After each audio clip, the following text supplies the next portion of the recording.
I just visited one of the 7 wonders of the world, and the wildest thing I learned?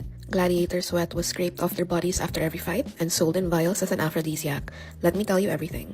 On my second to the last day in Rome, I took the Colosseum and Palatine Hill tour by Get Your Guide. I had visited the Colosseum complex the day previously to take photos, and today was the time to learn more about its history. First, the scale of this place. It held between 50,000 to 80,000 people, and entry was completely free because the whole point was to keep the population distracted and happy. I believe the term they used was panem et circenses, or bread and circuses when translated literally. The government fed you and entertained you so you wouldn't ask too many questions. And if that sounds familiar, it's because the Hunger Games was actually inspired by this. Panem, the name of their country? That's not a coincidence. So, the next time you watch the Hunger Games, just know, this is where it came from. You're standing on the original arena.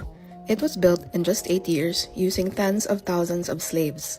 80 gates total. There are 4 special ones, one for the emperor, for the senators, for the winners, and one for the dead. Okay, now back to the sweat thing, because there's more. The gladiators were celebrities. Women were obsessed with them.